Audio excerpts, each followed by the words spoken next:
Welcome students. In this video we are going to see about 7th standard science force and motion part 3. In this video we are going to see about uniform acceleration and non-uniform acceleration, distance time and speed time graphs, and about center of gravity. Let me move on to the lesson now. Uniform acceleration. An object undergoes uniform acceleration when the change increase or decrease in its velocity for every unit of time is the same.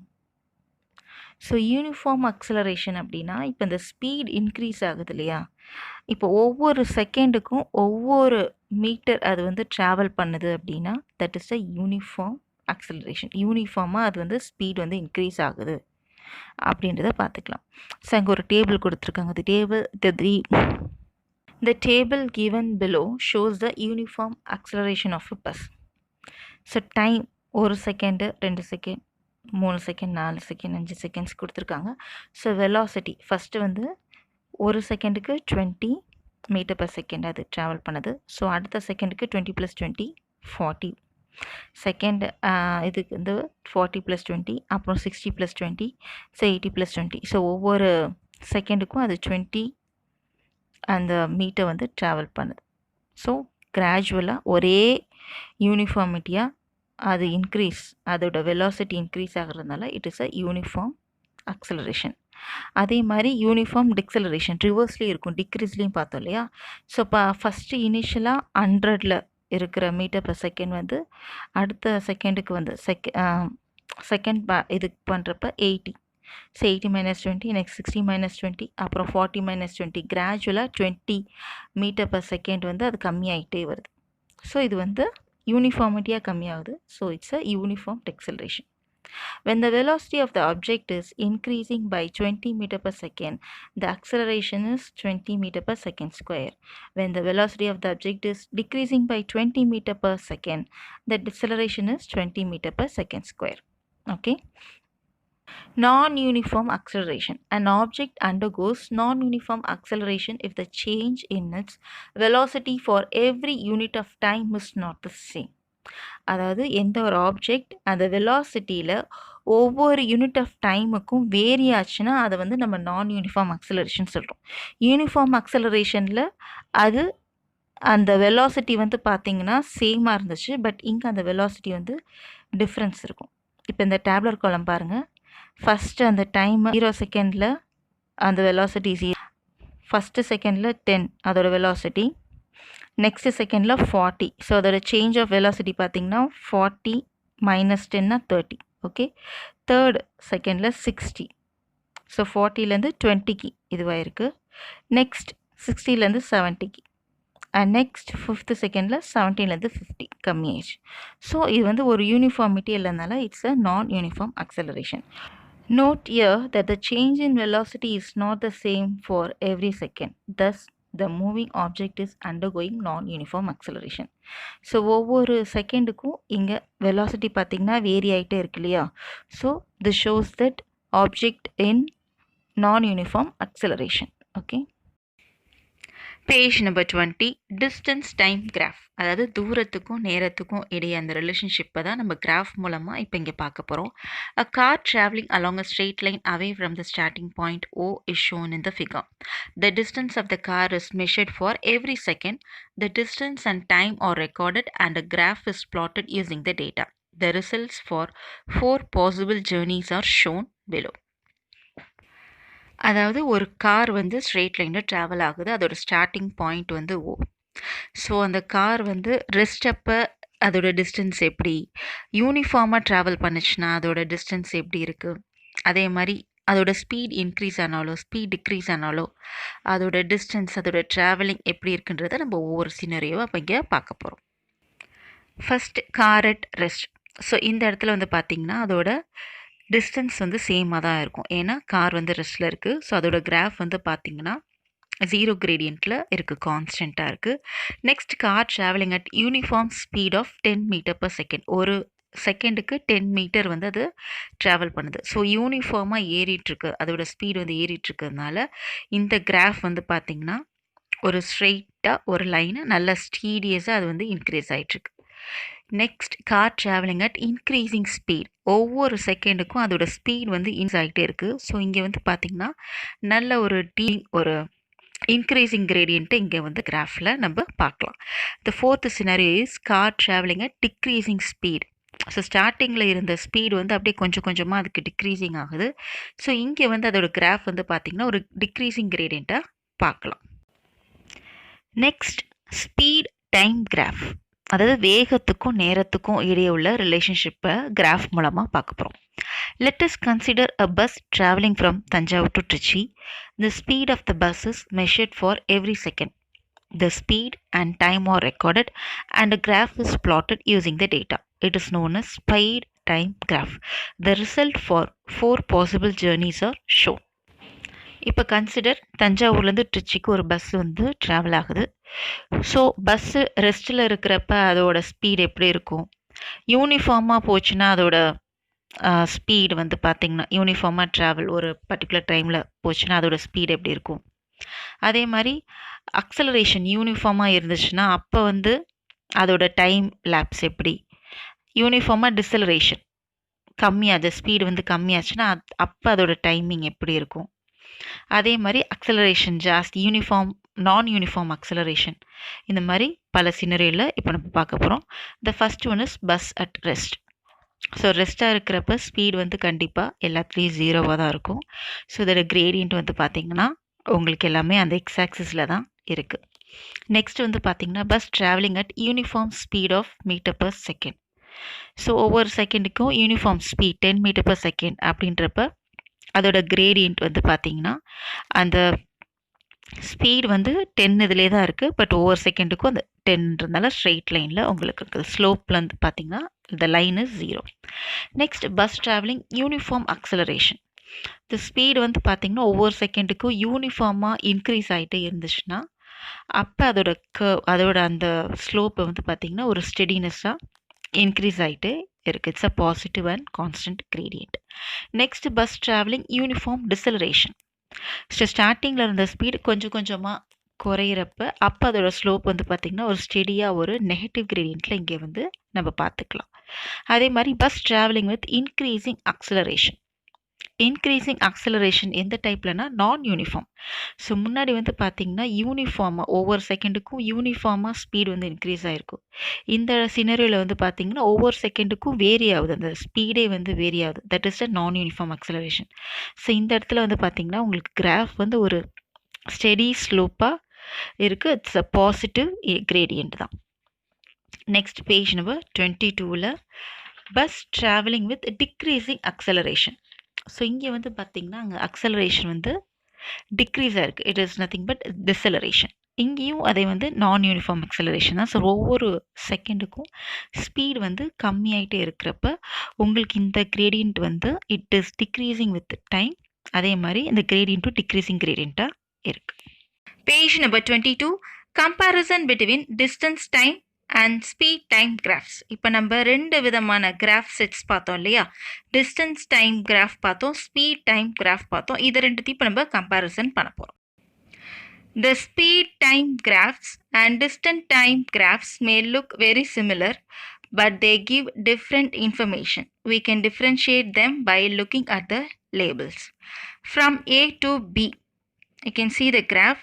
Car accelerates uniformly from rest. So 0லேருந்து கிராஜுவலாக உங்களுக்கு car வந்து accelerate ஆகிருக்கு, அதாவது speed வந்து increase ஆகிருக்கு. From B to C, car moves at constant speed. So கான்ஸ்டண்ட்டாக ஒரு ஸ்பீடில் கார் வந்து மூவ் ஆகிட்டுருக்கு. From C to D, car decelerates uniformly to a stop.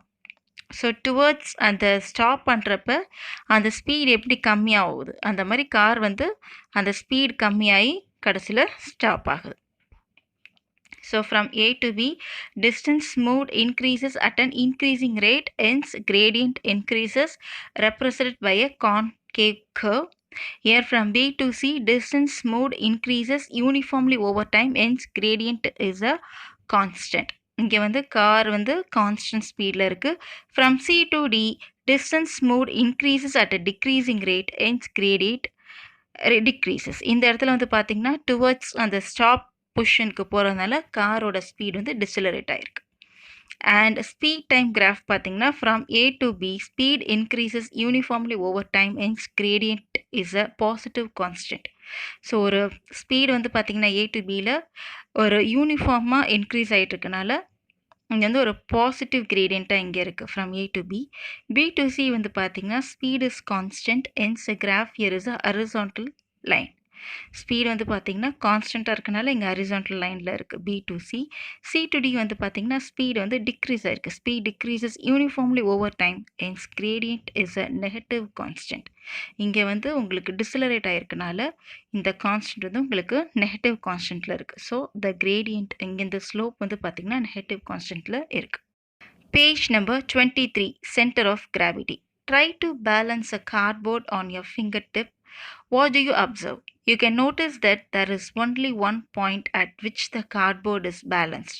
The point at which the cardboard is balanced is called the center of gravity of the cardboard. The center of gravity of an object is the point through which the entire weight of the object appears to act. How do we find the center of gravity of an object? Gravity. ஈர்ப்பு மையம். அதாவது இப்போது எந்த ஒரு ஆப்ஜெக்டாக இருந்தாலும் அதுக்கு ஒரு centre of gravity ஒரு பாயிண்ட் இருக்கும். ஸோ அந்த பர்டிகுலர் பாயிண்டில் நம்ம ஹோல்டு பண்ணுறப்ப அந்த ஹோல் ஆப்ஜெக்ட்டுமே பேலன்ஸாக நிற்கும். அந்த பாயிண்ட்டை தான் நம்ம என்னன்னு சொல்கிறோம், சென்டர் ஆஃப் கிராவிட்டி அப்படின்னு நம்ம சொல்கிறோம். இப்போ ஒரு ஆப்ஜெக்டோட சென்டர் ஆஃப் கிராவிட்டியை கண்டுபிடிக்கிறது எப்படின்றது ஒரு ஆக்டிவிட்டி மூலமாக பார்ப்போம். What about irregular shaped objects? Apparatus irregularly shaped card, string, pendulum bob, stand. So ஒரு கார்ட்போர்டு எடுத்துக்கோங்க, இந்த ஷேப்பில் வேணாலும் இருக்கட்டும். ஒரு ஸ்ட்ரிங், ஒரு நூல், அப்புறம் பெண்டுலம் பாம், அந்த ஒரு குண்டு, தென் stand. Make 3 holes in the lamina. Suspend the lamina from the optical pin through one of the holes as shown in the figure. Suspend the plumb line from the pin and mark the position of the plumb line on the lamina. Draw lines on the lamina representing the position of the plumb line. Repeat the above steps for the other holes. Label the intersection of 3 lines as X, the position of the center of gravity of the lamina. So என்ன சொல்கிறாங்கன்னா, அந்த கார்ட்போர்டில் 3 holes போட்டுக்கோங்க. ஒரு ஹோலில் அந்த string அந்த பாபை இது பண்ணிவிட்டு தொங்க விட்டுட்டு இந்த பொசிஷன் எப்படி இந்த படத்தில் காமிச்சிருக்கோங்களோ அந்த மாதிரி ஹோல்ட் பண்ணிக்கோங்க. ஸோ தட் அந்த பாப் அந்த பெண்டுலம் தொங்குது இல்லையா, அதை தான் நீங்கள் ப்ளம் லைனாக மார்க் பண்ணிக்கணும். ஃபஸ்ட் அந்த லேமினாவில் மார்க் பண்ணிக்கோங்க. அதே மாதிரி 3 ஹோல்ஸ்க்கும் நம்ம ரிப்பீட் பண்ணிட்டோம்னா அந்த லைன்ஸ் நம்ம வரைஞ்ச அந்த லைன்ஸ் வந்து இன்டர்செக்ட் ஆகும். அந்த இன்டர்செக்ட் ஆகிற அந்த பாயிண்ட்டு தான் இந்த கார்ட்போர்டை centre of gravity point. Okay. So center of gravity of regular shaped objects. Generally, the center of gravity of the geometrical shaped objects lie on the geometric center of the object. For example, ஒரு card square ஷேப்பில் card எடுத்திங்கன்னா அந்த 2 டயக்னல்ஸும் intersect ஆகிற அந்த particular point தான் centre of the gravity. அதே மாதிரி triangle, அந்த வெயிட் ஆஃப் த ட்ரையாங்கிள் பார்த்திங்கன்னா அந்த 3 லைன்ஸும் இன்டர்செக்ட் ஆகுது இல்லையா, அதுதான் that is the center of the gravity of the triangle. அதே மாதிரி டிஸ்க் பார்த்திங்கன்னா அந்த சென்டர் பாயிண்ட். அதே மாதிரி ரிங்குக்கு அந்த சென்டர் ஆஃப் கிராவிட்டி வந்து centre point. The ruler is in equilibrium when supported at its center of gravity. For a regular object such as a uniform meter ruler, the center of gravity is at the center of the object. When the object is supported at that point, it will be balanced. If it is supported at any other point, it will topple. So என்ன சொல்ல வராங்கன்னா, ஒரு geometric ஒரு regular shaped ஆப்ஜெக்ட்ஸ்க்கு வந்து பார்த்திங்கன்னா அந்த centre of point இருக்கு இல்லையா, அந்த ஜாமெட்ரிக்கில் அந்த இன்டர்செக்ட் ஆகிற அந்த சென்டர் பாயிண்ட் தான் சென்டர் ஆஃப் கிராவிட்டி பாயிண்ட் சொல்லுவோம். ஸோ அந்த பாயிண்டில் நம்ம ஹோல்ட் பண்ணோம்னா அந்த ஆப்ஜெக்ட் பேலன்ஸ்டாக இருக்கும். இஃப் நம்ம வேறு ஏதாவது பாயிண்டில் நம்ம சப்போர்ட் பண்ணோம்னா அந்த ஆப்ஜெக்ட் வந்து டாப்பில், அதாவது தடுமாற்றம் இருக்கும். Now we'll see about stability. Stability is a measure of the body's ability to maintain its original position. 3 types of stability are stable equilibrium, unstable equilibrium, neutral equilibrium. Let us demonstrate them by taking a frustum. So இப்போ stability அப்படின்னா ஒரு பாடி வந்து அதோட original பொசிஷனை maintain பண்ணுறது தான் அந்த ஸ்டெபிலிட்டின்னு சொல்கிறோம். இப்போ நம்மளே நிற்கிறோம் அப்படின்னா நம்ம அந்த காலால் நம்ம 2 காலால் நிற்கிறப்ப நம்ம ஸ்டேபிளாக நிற்க முடியும். இன்கேஸ் நம்ம ஒரு காலால் நின்னோம்னா நம்மளுக்கு அந்த ஸ்டெபிலிட்டி வந்து இருக்காது. நம்ம அந்த பொசிஷன், அந்த ஒரிஜினல் பொசிஷனை நம்மளால் மெயின்டைன் பண்ண முடியாது. ஓகே, ஸோ இந்த ஸ்டெபிலிட்டியை வந்து நம்ம 3 டைப்ஸாக பிரிக்கிறோம். என்னென்னா ஸ்டேபிள் ஈக்குலிபிரியம், ஒரு நிலையான சமநிலை, அன்ஸ்டேபிள் ஈக்குலிபிரியம், இது வந்து பார்த்திங்கன்னா நிலையற்ற சமநிலைன்னு சொல்லுவாங்க, neutral equilibrium. Neutral equilibrium, neutral ஈக்குலிபிரியம்னா நடுநிலை சமநிலைன்னு சொல்லுவோம். ஸோ இப்போ நம்ம ஃப்ரஸ்டம்னா அந்த கோனை நம்ம வந்து பாதியாக அந்த பேரலாக கட் பண்ணி கிடைக்கிறதான் ஃப்ரஸ்டம்னு சொல்லுவோம். அதை வச்சு இப்போ இந்த 3 ஸ்டெபிலிட்டி டைப்ஸையும் நம்ம பார்க்கலாம். Page number 24. Stable equilibrium. In stable equilibrium, the frustum can be tilted through quite a big angle without toppling. Its center of gravity is raised when it is displaced. The vertical line through its center of gravity still falls within its base, so it can return to its original position. அதாவது stable ஈக்குலிபிரியம்னா நிலையான சமநிலை. So இந்த நிலையான சமநிலை இதில் பார்த்திங்கன்னா அந்த ஃப்ரஸ்டம்னு சொல்லுவோம் இல்லையா, அந்த கூம்பு அது வந்து கீழையும் மேலேயும் கொஞ்சம் சமநிலையாக இருக்கும். இப்போ அந்த கூம்பு அடிப்பாகும் ப்ராடாக இருக்கிற இடத்துல நம்ம வச்சுட்டு இப்படி லைட்டாக தட்டி விட்டோம் அப்படின்னா அது என்ன ஆகும், கொஞ்சம் தடுமாறிட்டு அந்த ஒரிஜினல் பொசிஷனுக்கே வந்துடும். ஏன் அப்படின்னா அதோட சென்டர் ஆஃப் கிராவிட்டி வந்து அந்த சென்டரில் இருக்க பாயிண்ட் வந்து அது அப்படி ஆடுறப்ப அது ரைஸ் ஆகிட்டு திரும்பி அந்த பேஸ்மெண்ட்டுக்குள்ளாரே ஃபால் ஆகுறதுனால அது ஒரிஜினல் பொசிஷனுக்கு திரும்ப வந்துடுது. ஓகே, இதுதான் வந்து stable equilibrium. Unstable equilibrium. In this equilibrium, the frustum will topple with the slightest tilting. Its center of gravity is lowered when it is displaced. Here, the vertical line through its center of gravity falls outside its base, so it will not come back to its position. இந்த unstable equilibrium அப்படின்னா நிலையற்ற சமநிலை. So இந்த இடத்துல வந்து அந்த frustum இருக்கு இல்லையா, அதை வந்து நம்ம தழகீழாக வைப்போம். அதாவது ஸ்டேபிள் ஈக்குலிபிரியத்தில் அந்த ப்ராட் பேஸ் வந்து கீழே இருந்துச்சு, இந்த இடத்துல அந்த குறுகலான அந்த பேஸ் வந்து கீழே இருக்கும், ப்ராட் பேஸ் வந்து மேலே இருக்கும். இப்போ நம்ம லைட்டாக டில்ட் பண்ணுறப்ப, அதாவது அப்படி தட்டி விடுறப்ப என்ன ஆகும், அந்த கூம்பானது உங்களுக்கு அப்படி ஒரு தடுமாறி கீழே விழுந்துருது, ஒரிஜினல் பொசிஷனுக்கு வரல. ஏன் அப்படின்னா இதோட சென்டர் ஆஃப் கிராவிட்டி ரைஸ் ஆகிட்டு திரும்பி அதை ஃபால் பண்ணுறப்ப அந்த குறுகிய பேஸ் இருக்குல்லையே அதை விட்டு தாண்டி அந்த சென்டர் ஆஃப் கிராவிட்டி விழுறதுனால அதோட ஒரிஜினல் பொசிஷனுக்கு திரும்ப வர முடியல. ஸோ இதுதான் neutral equilibrium. It causes frustum to topple. The frustum will role about but does not topple. Its center of gravity remains at the same height when it is displaced. The body will stay at any position to which it has been displaced. So இந்த neutral ஈக்குலிபிரியத்தில் வந்து பார்த்திங்கன்னா அந்த கூம்பு அந்த frustum இருக்கு இல்லையா, அது வந்து பார்த்திங்கன்னா அந்த படுக்க நிலையில் தான் இருக்குது. ஸோ இதை நீங்கள் தட்டி விட்டால் என்னாகும், அப்படியே உருட்டிகிட்டே வரும். உங்களுக்கு ஒரு இடத்துல நிலையாக வந்து நிற்காது, அதே சமயம் அது வந்து விழவும் விழாது.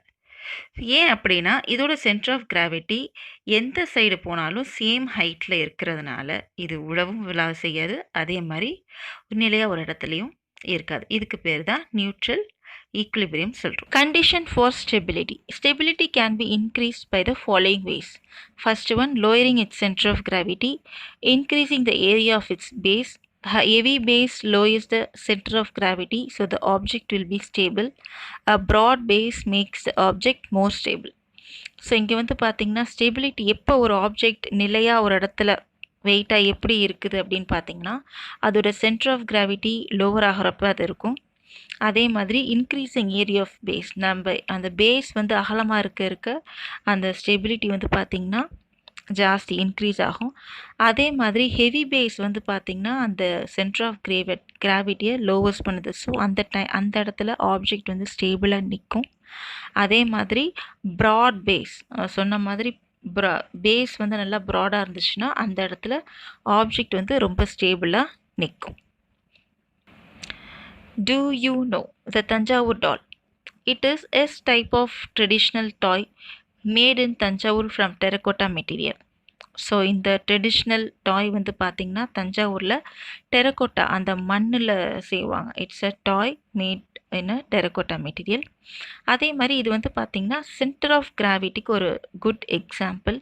இதோட அந்த பொம்மையோட டோட்டல் வெயிட் வந்து பார்த்திங்கன்னா அந்த பாட்டமில் இருக்க ஒரு பாயிண்டில் தான் ரெஸ்ட் ஆகுது, அதில் தான் பேலன்ஸ் ஆகுது.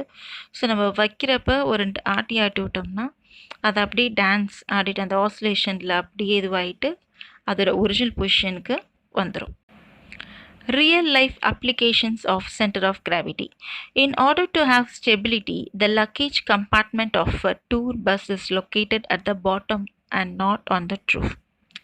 ஸோ ரியல் லைஃப் எந்தெந்த இடத்துல அந்த சென்டர் ஆஃப் கிராவிட்டி அப்ளை ஆகுதுன்னு பார்க்கலாம். ஸோ எந்த ஒரு டூர் பஸ் பார்த்தீங்கன்னா அந்த பஸ்ஸு வந்து ஸ்டேபிளாக இருக்கும். ஏன்னா மேலே அந்த ரூஃபில் வந்து லக்கேஜை வச்சோம்னா அதுக்கு வந்து இந்த ஸ்டேபிள் கிடைக்காது. கீழாக வச்சோம்னா தான் அந்த ஆப்ஜெக்ட் நல்லா ஸ்டேபிளாக இருக்கும். ஸோ அந்த லக்கேஜ் இதெல்லாம் பார்த்திங்கன்னா பஸ்ஸில் வந்து பார்த்திங்கன்னா கீழாக தான் இருக்கும். And extra passengers are not allowed on the upper deck of a crowded double decker bus. So இந்த டபுள் டெக்கர் பஸ்ஸில் வந்து பார்த்திங்கன்னா க்ரௌட் ஆக என்ன பண்ணுவாங்க, கீழே ஃபில் பண்ணிட்டு தான் மேலே ஃபில் பண்ணுவாங்க. எடுத்தோடனே மேலே அப்பர் டெக்குக்கு இது பண்ண மாட்டாங்க. ஏன்னா பஸ் வந்து உங்களுக்கு அப்படியே கவுந்துடும், அந்த ஸ்டெபிலிட்டி உங்களுக்கு இருக்காது. And racing cars are built low and broad for stability. So racing கார்ஸ்லாம் வந்து பார்த்திங்கன்னா அதோட கார் வந்து பார்த்திங்கன்னா மேலே லோ இதுவாக இருக்கும், ஆனால் கீழே வந்து பார்த்திங்கன்னா நல்லா ப்ராடாக இருக்கும். ஏன்னா நல்லா ஸ்டேபிளாக ஓடுறதுக்காக அந்த மாதிரி பண்ணியிருப்பாங்க. Table lamps and fans are designed with large heavy bases to make them stable. அதே மாதிரி ஃபேன்ஸும் வந்து பார்த்திங்கன்னா ப்ராடாக தான் இருக்கும். டேபிள் லேம்ப்ஸும் கீழே அந்த ப்ராட் இதுவாக இருக்கும். ஏன்னா அந்த ஸ்டெபிலிட்டி கிடைக்கிறதுக்காக அந்த மாதிரி அவங்க டிசைன் பண்ணி வச்சுருக்காங்க. In this video, we saw about uniform acceleration, non-uniform acceleration, distance time and speed time graphs, and center of gravity. Thank you.